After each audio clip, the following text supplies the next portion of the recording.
Good morning, and welcome to day 24 of F260 at First Baptist Meridian. Today, we look at Genesis chapters 44 and 45.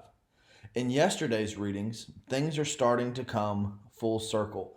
You have an enormous role reversal when Joseph, who was sold into slavery and then falsely imprisoned, is exalted to second in command over all Egypt. And Joseph is exalted over the very people who had wronged him in the past. Potiphar's wife falsely accused Joseph of making advances toward her, and that's what got Joseph put in prison. When Joseph is exalted, he's given the daughter of Potiphar, Asenath, as his wife. Joseph's brothers sold him into slavery partly over this dream where their sheaves of grain bow down to his, and lo and behold, in Genesis 42, they come down from Canaan to Egypt to seek out grain from Joseph and fall before him in a subjugated position. But I think you see even more of that. And people, like I alluded to yesterday, wonder what's going on with these mind games that Joseph is, playing with his brothers. Well, Joseph has seen what God has done in his life, but he has no idea of what God has done in their lives. I think that's the hint that we get from 42:9. He remembered his dreams about them.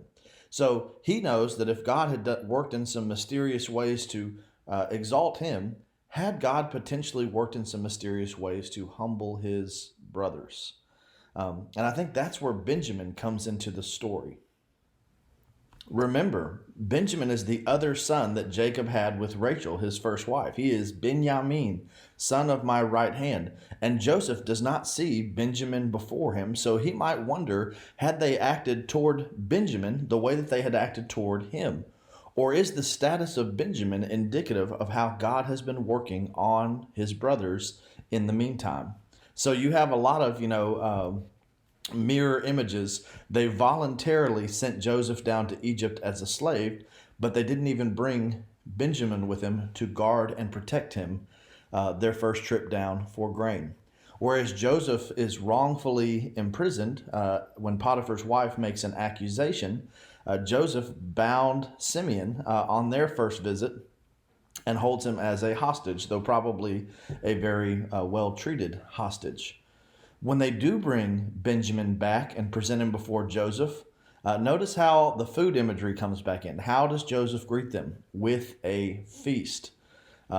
Food imagery in the dreams of Joseph, food imagery in the dreams of the cupbearer and the baker, food imagery in Pharaoh's dreams, and then they celebrate with a feast. It's all coming full circle.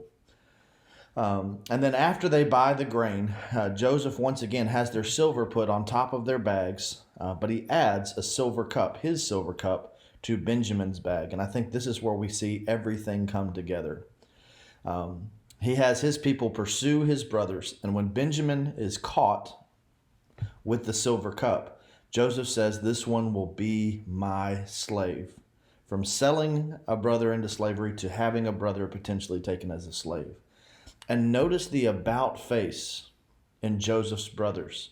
Interestingly, just as Reuben and Judah spoke up in Genesis 37 to have Joseph's life spared, notice that Reuben and Judah do the talking in chapters 42 through 45 when it comes to the brothers.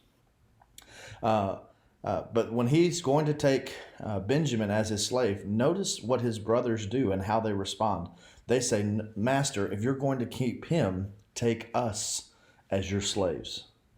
From selling a brother into slavery to willingly, voluntarily enslaving themselves so that they cause no more distress to their father Jacob. You see everything reversed in that. And this causes Joseph deep, deep emotion and weeping, and he finally reveals himself. And this family that was just completely destroyed by their sin earlier will now be reconciled, reunited, and redeemed by God working evil for good, death for life. Joseph says, "Do not fear me, for God has sent me ahead of you to preserve life." For his brothers, this does not resolve everything because they still wonder what Joseph will do when Jacob dies, and that's Genesis 50, but we'll get there in good time. In the meantime, keep reading, reflecting, and responding to God's word, and may God bless you as you do so. See you tomorrow.